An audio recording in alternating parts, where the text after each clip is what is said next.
Happy 4th of July, Astros Nation. Hope you guys are doing well. So the Astros took 3 out of 4 games from the Toronto Blue Jays this week, and man, oh man, was it a great series. This team is absolutely on fire. And meanwhile, the Seattle Mariners and the Texas Rangers have been anything but that. Like, they have just been struggling night after night, and the Astros are just 2 games out of first place as we enter play this weekend. We've got a lot to talk about from this series, guys, so hope you guys are excited. It's all coming up next.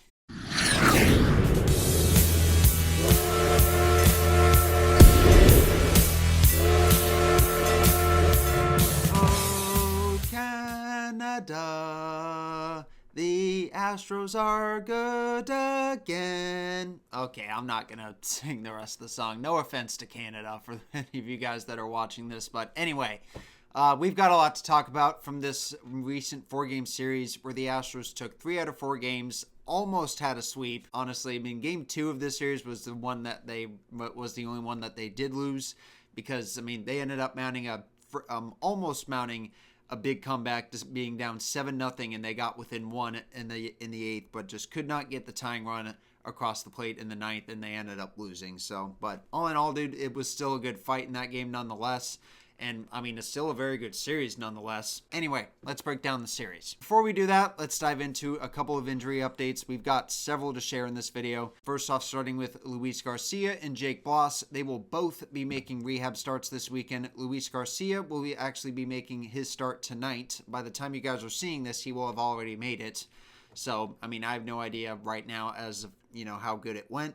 But, hopefully it did go good. I would imagine he might have one more rehab starts this month. I mean, he's expected to return likely after the All-Star break. So, I mean, hopefully, he's going to make it for Double-A tonight. So we'll see if he has a Triple-A rehab start somewhere in the mix. But honestly, dude, Luis Garcia appears that he's going to be coming back sooner than we thought. And then Jake Bloss, he will be making his rehab start this upcoming Saturday, I believe, for Triple-A. And if all goes well in that start, he should be joining the Astros rotation and coming off the injured list at the start of their next homestand next week against the Marlins. Justin Verlander is progressing decently. He's playing catch every other day. But he is unlikely to return until after the All-Star break. So that's the latest I have on him. Victor Caratini ended up going back to hitting this week, and he is set to join the team in Minnesota this weekend. I don't think he's going to be playing in any of the 3 games, but we'll see. Tucker is also turning the corner quite nicely. He did work on hitting in the batting cage on Monday, although that's currently the latest that I have on him. Seems like he's progressing nicely. I mean, hopefully he'll be able to go out on a rehab assignment at some point soon. Obviously, he's going to be returning this month, but it's kind of crazy to look at the tear that this team has been on without him. So, but anyway, going into the series itself, starting in Game 1, Hunter Brown threw his 8th straight quality start in what was a very, very tight pitcher's duel throughout the course of this game, until the 5th inning when Jeremy Pena broke the ice and got the scoring started with a solo home run. And that would be the score as we go into the 9th inning. And Yordan ended up adding on a pair of huge insurance runs in the 9th, which came on a 2-run blast that he had hit in this game. And that would be one of 3 home runs that he would hit over the course of this series. And that home run would end up being huge because Josh Hader in the bottom of the 9th inning had given up a solo home run to make it 3-1 Astros at that point, then that would have otherwise tied the game up. So good thing for that. But 3-1 Astros was the final score in this game.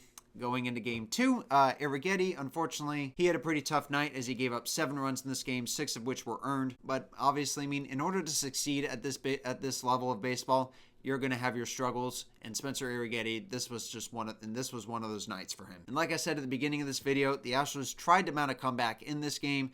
Over the course of the next couple of innings, they got a couple of singles to get ahead, to get within 5, and then a Yordan Alvarez 3-run blast would make it a 2-1 game, and then an RBI groundout, I believe by Jake Myers, would make it 7-6, and that would be the score going into the 9th inning. Jeremy Pena hit a leadoff double that did not miss getting out by much, but he ended up settling for where Jeremy Pena would hit a leadoff double that did not miss clearing the wall by much. It would have otherwise tied the game, and he would end up being on second base as the tying run in this game.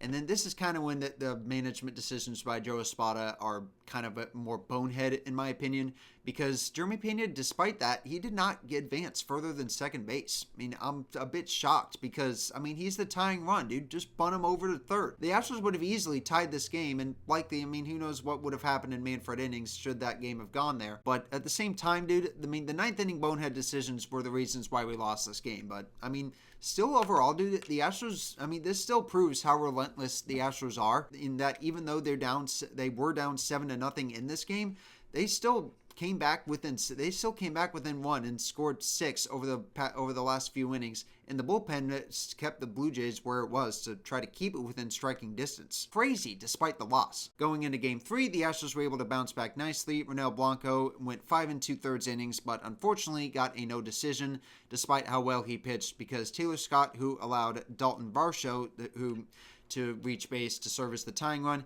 he ended up allowing him to score after he had gotten on base against Blanco before he ended up getting pulled from the game to tie the game at 2 at that point. But let's rewind a little bit, going back here to, I believe, the 4th inning, where Yordan Alvarez had hit his 3rd home run this series, despite an early scare in the 1st inning by him, as he had struggled to come out of the batter's box after he had hit a ground out that I believe might have ended the inning. But he was able to stay in the game, and obviously, like I said, he ended up hitting a home run.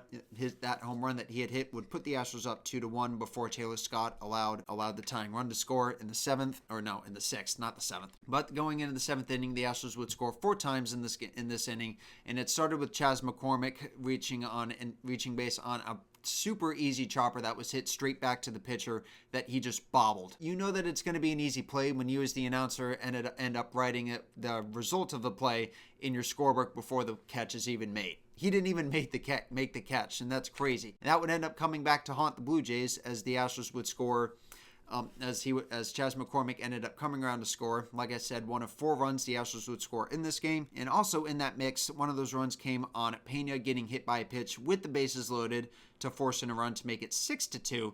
And then Myers had actually gotten hit by another pitch to reload the bases before Jeremy Pena getting hit, literally the pitch before that. So yes, the Astros batters had gotten hit by back-to-back pitches, and one of which was a bases loaded hit by pitch to force in another run. And then the Astros would end up tallying on 3 more runs in the 8th inning to end up winning this game by a final score of 9-2. Last but certainly not least, going into the series finale, Framber Valdez was pitching in this game, and he was able to bounce back after a tough start last weekend in New York City. And also Yanier Diaz was catching in this game, which was actually the first time that Diaz was catching Framber since his meltdown start against the Angels at home all the way back in May. He ended up going 6 innings in this game and also ended up inducing 4 double plays. One of those double plays came in the very first inning with whoever was at bat for the Blue Jays, I don't remember. But he had hit a line drive that was caught by Bregman, and then the runner who had strayed just a hair too far off third base was tagged by Bregman for the inning-ending double play. And like I said, that was one of 4 double plays Framber would induce, one of 5 that the Blue Jays would hit into over the course of the game. But real quick, going into the first inning, the Astros ended up getting off and rolling early, as they scored 3 times in this inning after the first 3 men had reached. Though, unfortunately, that lead would be short-lived, as the Blue Jays would respond with 3 more runs of their own in the bottom half of the first inning. And that's what the score would be going into the 5th inning, as Dubon would put the Astros ahead for good with an RBI single, and then Pena added on with another solo home run. So his 2nd this series to make it 5-3 Astros, and then Josh Hader would get his 14th save of the season to slam the door on the series, as the Astros take 3 out of 4 games in Toronto. They went 5-2 against the Blue Jays this season. The Blue Jays are an absolute mess this year. Like, it is just crazy. They're, I think, 16 games or something like that out of first place in what is a very stacked AL East division. There is still no word on whether the Blue Jays are going to be buyers or sellers. It's just kind of crazy how much of a mess they were over the course of this series. I mean, they obviously got the 1 win, but like, it didn't come easy for them, that's for sure. Anyway, guys, that's going to do it for this video. Next up for the Astros, they will be wrapping up this 3-city road trip with 3 games in Minnesota. Minnesota is actually my favorite in the AL Central right now, so obviously they're not in first place right now, but they have been playing good baseball as of late. So, we'll see how this goes. And then lastly, before I wrap up this video, I would like to make this special announcement. As we look around elsewhere, among the Astros, Jose Altuve and Yordan Alvarez were named starters in the All-Star game in Arlington, Texas later this month. So that is just awesome.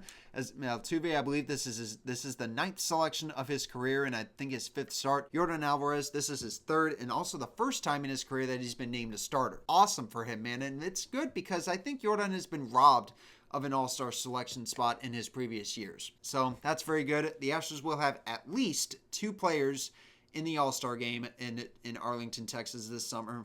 So we'll see if maybe Ronel Blanco could end up pitching in the all-star game or something like that. But yeah, for the time being, the Astros will have at least 2 players, which obviously that's a good thing considering I don't know if they had any starters last season. The Rangers, meanwhile, had 5 starters in that series, and they're not going to have any this year. So too bad for them, I guess. Anyway, that's going to do it for this video, guys. Thanks a ton for watching.